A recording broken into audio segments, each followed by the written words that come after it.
What is your favorite Disney movie? You can shout it out. I got 2 Aladdins. Who said Frozen 2? Frozen 2, yeah, that's right. I think I'm so behind on my Disney movies. I keep saying it, so I'm going to have to watch it. But, what? Moana. That's a good one. I did see that. Yeah, The Rock, Maui. I found a real-life looking Maui. He was incredible. He was some, police officer, and he was, huge. Anyway, so you'll see why we're talking. Actually, I'll tell you now. This week, we're going to be talking about fairy tale faith, and I'll explain what that means. But who remembers what we're talking about this series? Queen Esther. That's right. Esther is the book of the Bible. It's in the Old Testament. If you haven't read it, I would encourage you to. It's one of my favorite books of the Bible. And last week, if you weren't here, we read through chapters 1 through 4. We tried to put that down into 15 minutes. But today, we're going to go through 5 through 7. So I'm going to try to do a quick recap, okay? And then we'll pick up at chapter 5. Is that cool? All right, let's do it. So in Esther chapter 1 through 4, we talked about actually these characters first. We had 4 main characters. Number 1 was Esther, and who played Esther? Wonder Woman. We got Wonder Woman on there, Allie? There she is, Wonder Woman. All right, then we got Mordecai, who was the great... That's John Stamos, okay. Uncle Jesse, the greatest uncle in TV history. Let's see him. Ah, there he is. Michelle, something. King Xerxes. Who is playing King Xerxes? Do you guys remember this? Yeah, Lord Farquaad. There he is. There's our boy. And we got Haman, and that is played by our boy Jafar. That's right. So keep these people in mind, because the only reason why I put that up there is because when we talk through a story, I like to have a visual. So hoping that this could help with the visual, especially when you read it on your own. Because I know sometimes it's hard to hear someone else read through the Bible, but if you do it on your own, then it makes it a little bit easier for you to understand. So when you do that, there's a visual you got. All right, don't forget Uncle Jesse, greatest uncle in TV history. So just a recap from last week. If you want to see the whole thing, it is on our YouTube page. So King Xerxes, he throws his party to impress his people, and he asks his wife, King Vashti, to come out and model for his buddies who's in town. All right, this was a 187-day rager. So she's no longer queen because she said, no, I'm not coming out there to model for your boys. All right, good for her, honestly. And they hold this beauty pageant to see who's going to be the next queen of Persia. Terrible decisions being made here. So Esther is part of this. This is she becomes queen, Queen Esther. And she wins. That's how she becomes queen. But, I'm going to get there. Mordecai is at the palace gate. Now, Esther is a Jew, so is Mordecai, her uncle.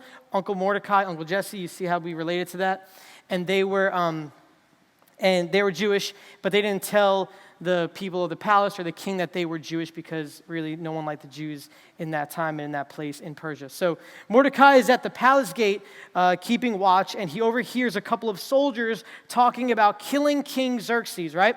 So he tells Esther to go tell Xerxes about it, and he impales the soldiers on a pole. This is the Bible. This is crazy, right? Impale them on a pole. So Haman comes into the story. He is given authority over everyone in Persia underneath King Xerxes. Everyone bows down to him, because that's what the order was, except for Mordecai, because Mordecai is a Jew, and Jews, they don't bow down to men. So he gets angry. Haman gets angry. Who's Haman again? Jafar. So Jafar gets angry, and now he wants to not just kill Mordecai, but he wants to assassinate all of the Jews, all right, in Persia. So he bribes the king to make a decree for killing all of the Jews, and it works. And they set a date, and they posted everywhere in town that this day all the Jewish people will be killed. And then the king and Haman, they throw another banquet. All right, they really love to party. So Mordecai hears of this and begs the queen to tell the king to reverse the decree, especially because Mordecai and Esther were both Jewish, and they weren't going to get away with this. So Esther is hesitant at first, because to approach the king without his order, you can get killed, unless he holds out his golden scepter. But he hasn't called on Esther to come hang out with him for 30 days. So Esther is even more like skeptical about going to see the king because she's like, well, he doesn't even like me. So why would he even allow me to come? So Mordecai then says the famous words in verse 14 where we kind of ended last week. He says, who knows but that you have come to your royal position for such a time as this? Have you heard of that verse before? I know some of you high school girls in here have read through Esther about last year or something, 2 years ago. So that might be familiar to you. I'm going to read that again. He says, who knows, to Queen Esther, but that you have come to your royal position for such a time as this, to save the Jews from this crisis. So Esther believes those words and tells Mordecai to tell the Jews to fast and to mourn. And then she will approach the king to ask for a reversal of the decree. And she says, if I die, I die. The courage of Queen Esther that we get to see in this book is incredible. And that's where we left off. So with that, we pulled out a couple of things from this story. We talked about how God is at work in the details of our lives, even when we don't see it. We just sang that song, even when we don't see it, he's still working. And we had that cake and that illustration of, like, we don't eat butter by itself. We don't eat like flour by itself or vanilla extract or just like a raw egg, unless you're a crazy CrossFitter. I used that joke last time. But if you put those ingredients in the hands of a talented baker, it can become something beautiful and can taste really good. Things in your life may look confusing, may not taste good on its own. And it may seem like it doesn't make sense, but could it be that God is working in the details of your life even if you don't realize it? Now, God is a God who can turn something horrible into something beautiful. And the other thing that we took away from this was that your life has been shaped and placed on purpose. So going back to, even if you don't realize it, God has placed us in this time, in this position, the place that he wants you to be. And he invites us to confidently join in his work. In Esther's day, the duty to save the nation fell on her. And God had given her all that she needed to accomplish this task, which we'll see soon. But God has done the same for us. Whatever the task is, he assigns, and he will use us in such a time as this because you have a purpose in this life. So now we move on to the next couple of chapters, all right? Who's excited about this? Oh, Zane is. Guys, good. Yes, come on, guys. That's what I'm saying. This is good. This is my favorite part of the book, my absolute favorite part. So wait till we get to it, all right? So if you guys have a Bible or the Bible app, I'm going to encourage you to open it up because unlike last week, I think I'm probably most likely going to read through like word for word both of these chapters, all right? We're going to fly through them. We're going to pull out what God is telling us, okay? So if not, it's going to be on the behind me. So we're in the ESV version if you are pulling it up on your app. Most of the time I use NIV up here, but I just thought I was going to get a little crazy today. You change it up on y'all. So Esther chapter 5, verse 1 to 8, we're going to start with, all right? So, remember when we left off with Esther said, okay, I'll approach the king. Good job, Zane. I'm going to approach the king, and if I die, I die. So it says, on the third day, Esther put on her royal robes and stood in the inner court of the king's palace in front of the king's quarters while the king was sitting on his royal throne inside the throne room opposite the entrance to the palace. There's meaning to that, but we're not going to get into where exactly he was sitting. And when the king saw Queen Esther standing in the court, she won favor in his sight. Hallelujah, right? That he was like, okay, you can come approach. And he held out to Esther the golden scepter that he had in his hand. And Esther approached and touched the tip of the scepter. And the king said to her, what is it, Queen Esther? What is your request? It shall be given to you, even to the half of my kingdom. That's a good day. All right? She approaches the king, and he's like, not only was she like, oh, he might kill me. He might not let me, ask for a request. Not only that, but he didn't just say, you can come and talk to me. He's like, I'll give you whatever you want, even up to half my kingdom. So to move on, it says, and Esther said, if it please the king, let the king and Haman come today to a feast that I have prepared for the king. So, isn't that crazy to you? Like, Esther was told from Mordecai, and she believed it too, that she had to go reverse the decree from the king for killing the Jews to save them. And the request that she says is, come to a feast that I'm going to prepare tonight. Okay? Maybe it wasn't the right time for Esther to tell the king right then and there about Haman's evil plot, but maybe it just wasn't the right place. I don't know. And maybe it was to throw Haman off if she told the king and him like in person. Either way, God is what we're going to see is intervening in this situation like he always does, like we talked about last week. And Esther may not even realize it right now. So to continue, it says, the king said, bring Haman quickly so that we may do as Esther has asked. So the king and Haman came to the feast that Esther had prepared. And as they were drinking wine after the feast, the king said to Esther, so what is your wish? He's like, you didn't just, approach the throne just so you can have a feast with me. He knows there's something behind this. He's like, so what is your wish? It shall be granted to you. What is your request? Even to half of my kingdom, it shall be fulfilled. Again, what a great day. Then Esther answered, my request is this. If I have found favor in the sight of you, and if it pleases you to grant my wish, to fulfill my request, let the king and Haman come to the feast that I will prepare for them, and tomorrow I will do as the king has said. Maybe she's hungry, But she asked for another feast. Is that like weird to you guys?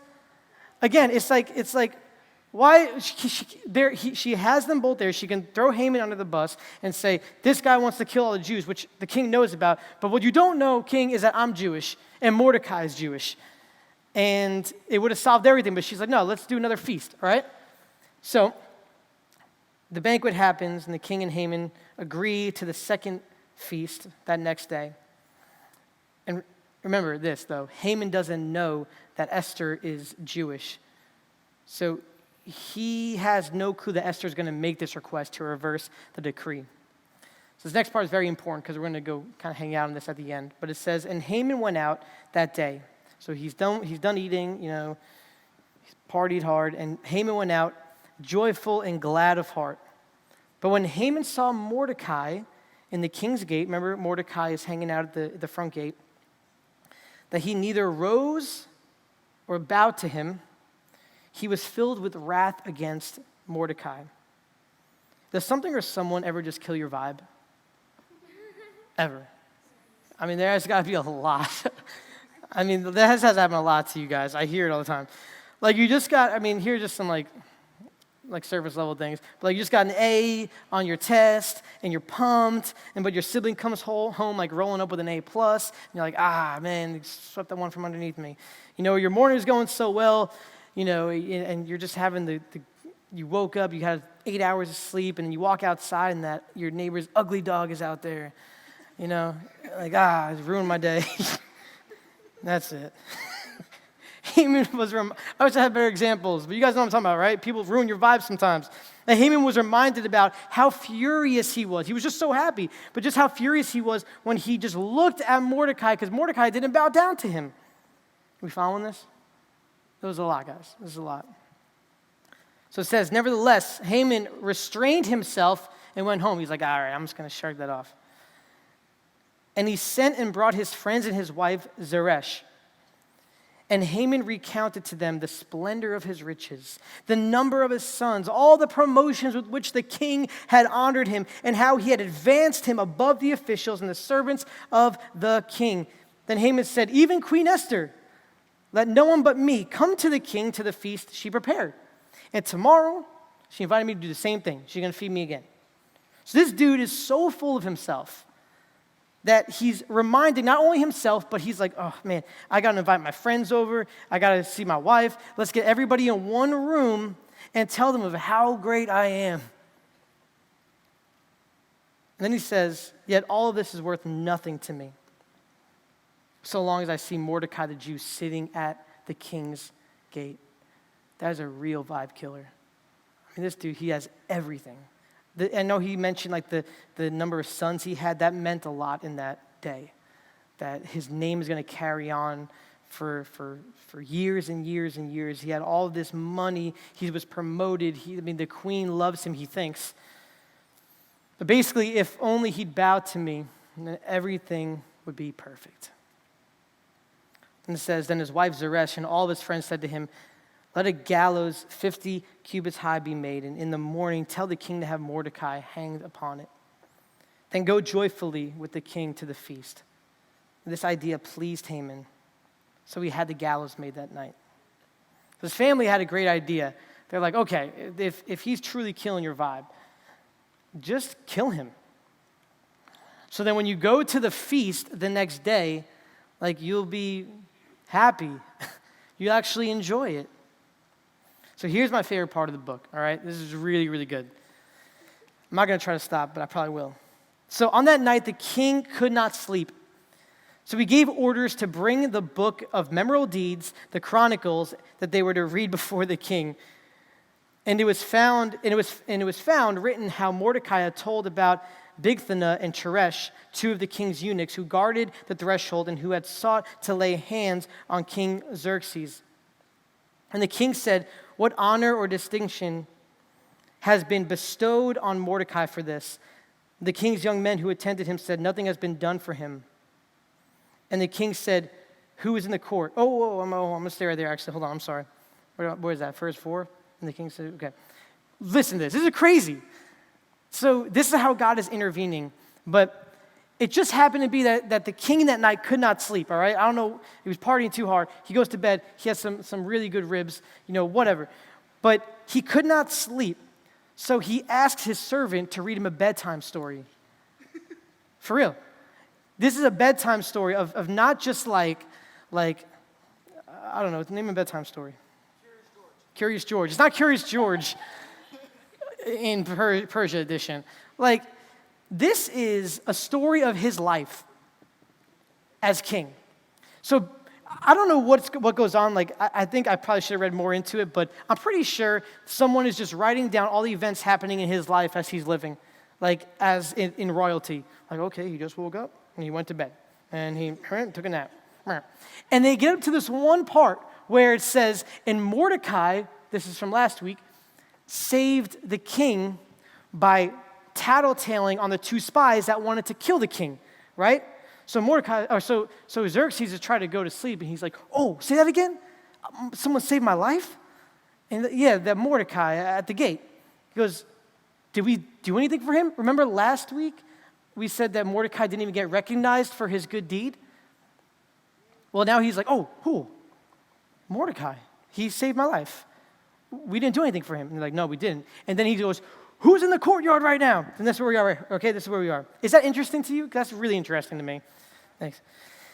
And the king said, who is in the court? Now Haman had just entered. Oh, now that's another irony or coincidence. I don't know how you want to, whatever word. That Haman had just entered the outer court to the king's palace to speak to the king about Mordecai being hanged on the gallows that he had prepared for him. And the king's young men told him, Haman is there, standing in the court. And Haman's like getting ready. He's like, all right, I got to tell the king that we're about to kill Mordecai up at the gate, all right? So he's pumping himself up. Oh, this is good. Okay, and the king said, let him come in. So Haman came in, and the king said to him, what should be done? Oh, this is good. Haman comes in, and then King Xerxes said this, okay? I know I just said that, but I wanted to repeat myself. What should be done to the man whom the king delights to honor? And Haman said, whom would the king delight to honor more than me? Right? He didn't say that out loud. And Haman said to the king, for the man whom the king delights to honor, let the royal robes be brought, which the king has worn, which is weird. Why do you want to wear the king's clothes? And the horse that the king has ridden, and on whose head a royal crown is set. And let the robes and the horse be handed over to one of the king's noble officials. And let them dress the man whom the king delights to honor, and let them lead him on the horse through the square of the city, proclaiming before him, thus shall it be done to the man whom the king delights to honor. You guys get that? Whoa. Haman's like, oh, he's definitely talking about me, and he says everything that he wants, you should put him on a horse, put a crown on his head, put his robes on, and I know what else you should do. You should go throughout the town and have someone lead the horse to say, this is what a good guy looks like. This is what a really good guy looks like. If you want to be as great as me, you got to do something great for the king. So then the king said to Haman, hurry, take the robes and the horse. And Haman's like, oh yeah, he's about to do it. He's about to do it. And you have said, just like you have said, and do so to Mordecai. Mind-blowing. Is that mind-blowing to you guys? It's mind-blowing to me. Do this to Mordecai, who sits at the king's gate. Leave out nothing what you have mentioned. So Haman, I guess reluctantly, took the robes and the horse, dressed Mordecai up, the one he hates and is about to kill, put a robe on him, put a crown on his head, and brought him through the city. I can't imagine Haman being like, this is what you should look like. This is what you should aspire to be, this guy. The guy that he hates, the guy that he was coming to tell the king that they should kill. Is a horrible day for Haman. And then Mordecai returned to the king's gate, but Haman hurried to his house, mourning with his head covered. And Haman told his wife Zeresh and all of his friends everything that had happened, everything that I just told you guys. Then his wise men and his wife said to him, well, if Mordecai, before whom you have begun to fall, is the Jewish people, then you have not overcome him, and surely he will, and surely, so I'm so sorry. I was getting really excited, so I looked away. You will not overcome him, but will surely fall before him. His family and friends have no hope for him anymore. They're like, well, that sucks. Like, your plan's not going to work out.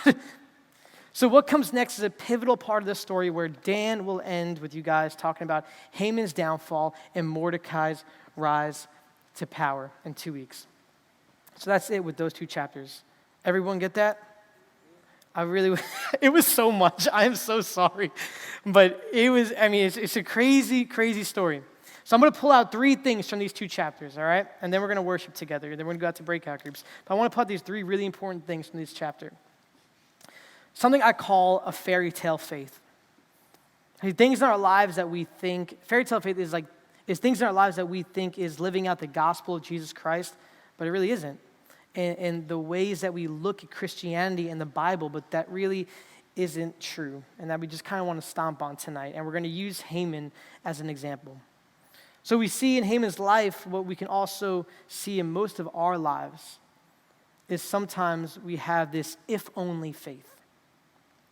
Fairy tale faith believes if only. So Mordecai boasts in everything he does. The number of sons he has, like I said, was a huge deal back then. His promotions and how much the king likes him and he thinks he has it all, but says, if only Mordecai was no longer at that gate, then I'll actually have everything I ever wanted. How many times have we done that? How often do we do that in our lives? That we aren't content with what God has given us, and we say those words, if only I had this, if only I had that. How often do we recognize that? If only I had the girlfriend or the boyfriend, my life would be complete. If only I had this much more money. If only I finally got the car that I want. If only I had the video game. Or if only I made the team like I was planning on. If only I lived somewhere else. Does this sound familiar? Or what about those times when we say those what ifs when it comes to our faith? I love Jesus more. If only I had more time to sit and pray. If only I was able to be on stage. If only I could speak better. Then I could finally, tell my friends about Jesus and invite them to unite. If only this person didn't come to church, then maybe I'll be able to worship. There's this story, one of my favorite stories in the book of the Bible, well, aside from Esther, in John, is John chapter 4. It says, Jesus said to her, everyone who drinks of this water will be thirsty again. But whoever drinks of the water that I will give him will never be thirsty again. The water that I will give him will become in him a spring of water welling up to eternal life. What Jesus is telling us is that if you want to be content, come to me. As followers of Jesus, we have everything we need when we understand that Jesus is everything for us. And there are things in this life that are important. Some of those things I listed off, like that's important stuff.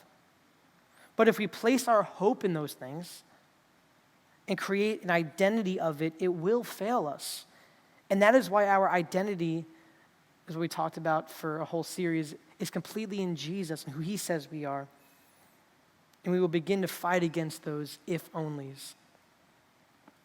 So the second thing is, fairy tale faith says, you do good, you get good. You do good, you get good. For example, it's like Christian karma. You help someone out who's in need. You go on a missions trip. You pray for someone. You break off a relationship because it's not honoring to God. And you get the opposite of a reward. Maybe you're lonely. The prayer doesn't heal. You get back from the missions trip and you're back to being depressed. The person you helped is now your enemy. It seems unfair. And if we base our walk with Jesus by doing good and you aren't blessed, then I understand why you don't want to be a Christian. But then you see good things happen to the bully in school or the one who's keeping secrets or lying in the friendship. And Mordecai, he does something good, right? Do you remember that? We just talked a little bit about it today. But he helps the king. He finds the two spies and rats on them, and they get impaled by a pole, if you remember that. And he saves the king's life. But what you don't realize is that 5 years go by. 5 years without any recognition. But what does happen is a planned assassination to the Jews. See, sometimes you do the right thing, and that's where I'm getting at. Sometimes you do the right thing and you don't immediately see a reward or ever. That kind of stinks.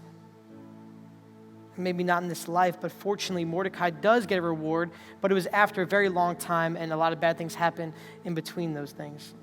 I want to read you Ecclesiastes chapter 8. There is something else meaningless that occurs on earth. The righteous who get what the wicked deserve and the wicked who get what the righteous deserve. This goes into Mike's message. If you were here a couple weeks ago, like I brought it before, the message that was about why do bad things happen to good people. One, I'm just going to go through 5 things that he said, but it's to lead us to repentance, to keep us humble, to empower us with his strength, to give us Christ-like character, and to bring Jesus praise, honor, and glory. That may not make sense. Go watch the message, but we can talk about that after. I want to read Galatians chapter 6, verse 9. Let us not become weary in doing good, for at the proper time we will reap a harvest if we do not give up. In other words, don't stop doing those things. Don't stop doing those good things, especially when you don't see it being repaid immediately. God may not come back 5 years later and do what the king did with Mordecai, but in eternity, he knows what you have done, and that reward, being living in eternity with him, will be worth it. It'll be that cake. But it's not promised in this life. That doesn't mean you won't be blessed, and I know you will, and I'm praying that you will. But our mindset just needs to be glorifying Jesus without expecting anything else, because he already gave us everything. And the last thing, I'm going to wrap up here, is fairy tale faith believes that life is all about you. I know it seems like I'm going hard on you today. We're just focused on Haman, so he's just not the greatest guy. So Haman was self-focused. And everything he did in this book, it was all about him.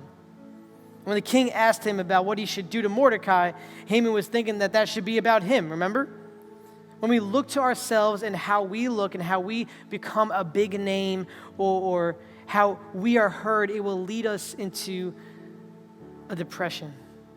Because like I say all the time, we are imperfect people, and we will never be good enough for anyone. We so easily manipulate situations to our benefit. In John 1, I love this. In John 1, John says, I am not the light, but came to bear witness about the light. He must become greater. To put more focus on him and less on us. And that should be our motivation. The more we focus everything we do on Jesus instead of ourselves, here's the reward. The more freeing our lives will be. Chains will break. More joy we will have. We're putting so much pressure on ourselves because we keep looking at ourselves and not to him. The more we say, look to me, then the less we say, look at Jesus. But who do you want to be famous? Is it you or is it Jesus? So as we wrap up, and as we worship together, I'm going to ask the band to come up. The gospel is Jesus at the center, not us. The gospel is Jesus at the center. I kind of feel like Tyler. I felt like I was yelling at you the whole time. If you guys, but I'm not. I say all this because I love you. And so you know that you are loved. Because once we realize these things, that is fairy tale faith. I believe that we can grow together as a community. I believe we will want to desire more of Jesus. I believe we will see rewards even when they don't even look like rewards, because our perspective will change. We will not have a perspective of our lives here on earth. Instead, we'll have an eternal perspective where we can see that bigger picture, that cake. So let's worship together.